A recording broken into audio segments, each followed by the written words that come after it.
In today's video, I'm going to be showing you how this coolant hose here can blow your entire engine if you don't replace it in time. So what is going on, guys? Welcome back to the channel. This right here is your coolant hose that connects your cylinder head to the thermostat. This is a very integral part of your cooling system. This one right here is actually leaking. You can see right under this metal ring. This is a common leak point. It bursts and it was shooting coolant out over the entire vehicle's cooling system. So yeah, guys, in this video, I'm going to be showing you how to replace this old crusty hose and slap in a brand new one. So yeah, let's go ahead and get right to the video. It's gonna connect right here on the top end with these 10mm screws, and it's gonna go all the way down to the thermostat. So the first thing we're gonna go ahead and do is pop it off from the top end. So yeah, let's go ahead and get to removing it. Sweet, so now we're gonna go ahead and use a 10mm wrench to loosen off this bolt because we need a socket to get to the other one. And now the first one is removed. It's gonna have this built-in little washer that can't really come off. So let's go ahead and put that off to the side. And so to remove that 10mm screw, this is probably the perfect setup, the best one that I found. You can use this 10mm socket, 2 step downs, and then this ratchet, and it fits perfectly in there,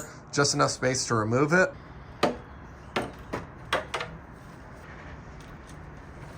And literally, guys, as soon as you break off the torque from these screws, you can hand thread them out. And these are the same exact length, so you don't have to worry about crossing them up or getting them confused. Same exact length, you can put them right back in the same way. And now we're gonna go ahead and just grab the hose down there, and we're gonna go ahead and pull it off. And something you wanna be very careful of, guys, is you wanna make sure that on this hose, you reach into the engine portion of the car and feel your finger around in there, because these were actually lodged in there. This is part of the hose itself and the O-ring. It's all flattened out, but these were actually stuck in the engine portion when I pulled this hose out. And this thing got me through about 220,000 miles, so can't complain. It definitely did its job, but just make sure you reach your finger in there and pull out anything that could be still hiding. And what I'm saying, guys, is right here where it attaches, there was a whole bunch of pieces left inside of here. So make sure that you use your finger, feel around, and pull anything out. And so now to finish removing this, there's gonna be a band clamp at the bottom. The band clamp, you're gonna remove it with a little screwdriver. And now we're gonna move this expansion tank out of the way because we need access to the hose and where it's connected to the thermostat. So we're gonna start off, remove these 2 10mm bolts, and then we already pushed up with a flathead and we removed our little hose here. But yeah, let's go ahead and remove these. And there's the other. We're gonna put this off to the side, just take it out of its position. And then just showing you from a top angle so you know what you need to remove. Right down in there, that is gonna be the hose that you need to pop off. It's gonna be attached to the thermostat. So you can get a flathead screwdriver in, and then you're simply gonna remove the band clamp, pull the hose off the thermostat, and then it should be freed up. And just to show you guys the coolant hose, basically this is the top end. It's gonna be bolted in. It's gonna go all the way down to the thermostat. And the only thing holding it on is this band clamp. So this is our new hose from Rain Automotive. It's the same exact hose. It's OE quality. So we're gonna open this thing up.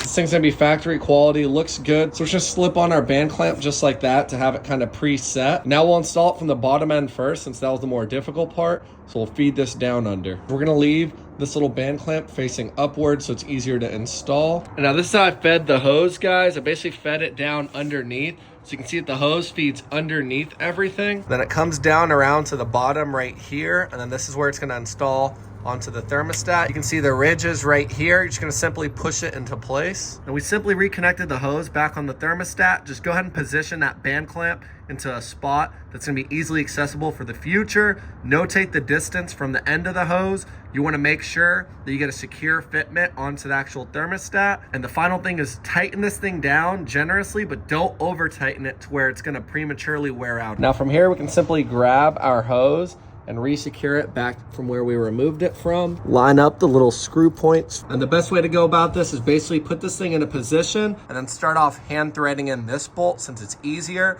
And then once we get this tightened down, we'll basically go ahead and hit the other one. And we left just enough slack on this bolt to make sure that's held securely, but we can still pivot the hose, that we can hand thread in the other bolt. Once they're fully sat, then we'll go ahead and torque them both down equally. Sweet, so now that we hand threaded in that bolt here, and then this one sat in position, let's go ahead and torque these down. Sweet, we torqued the other one down with our ratchets. And now this hose is plastic, so be careful you don't over torque. Just make sure it's nice and snug and leave it at that. So just make sure you torque it down just to where it's snug, give it a little eighth turn, and that's it. Good to go. Sweet, and now from there, our coolant hose is now fully installed on the top and bottom. The last thing to do is put our expansion tank back into position, fill this thing up, run it, make sure there's no leaks. Sweet, and then we reconnected our connector on the bottom of this, sat it into position, and now we're simply gonna reinstall the 10mm screws that hold in the expansion tank. Now we reinstalled our screws, so let's go ahead and torque them down. Now simply grab our expansion tank hose, our recirculation hose.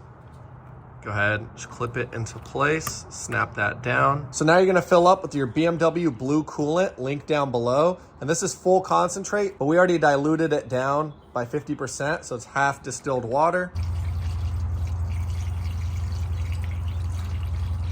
And it'll take a little bit more than one of these, so go ahead and just buy 2 of them when you're at BMW or wherever you buy your coolant from. But now you're gonna fully pull the coolant in until this little full level indicator comes up, and then we're gonna let it sit for a couple minutes just to work out some of the air. And we're gonna go ahead and bleed the whole cooling system, put the key in the ignition, turn the electronics on. I think you're gonna push the gas pedal for 10 seconds till you hear the cooling system start to churn up. Then just leave your key in the ignition and you'll start to hear the water pump start to actuate itself, and then leave it for 12 minutes. And now you can see the water pump's gonna actuate all the air out of the system, and just make sure as this is doing its thing, you're checking your connection points of the hose for leaks. Sweet, so I checked the bottom and now I checked the top, and it looks like it's not leaking, so it's good to go. We're gonna go ahead and let this finish up, pour some more coolant, and then we'll turn the car on and really make sure nothing's leaking under pressure. So it's been about 12 minutes. I used that time to basically go ahead and clean up my engine bay, but it's been 12 minutes. I don't really see any air bubbles cooking up in the expansion tank. So we're gonna cap it off.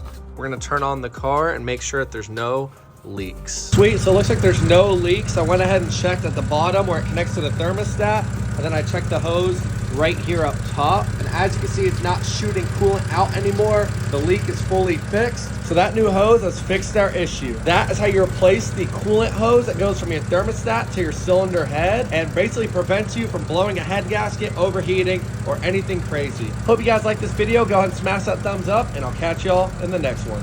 Peace out.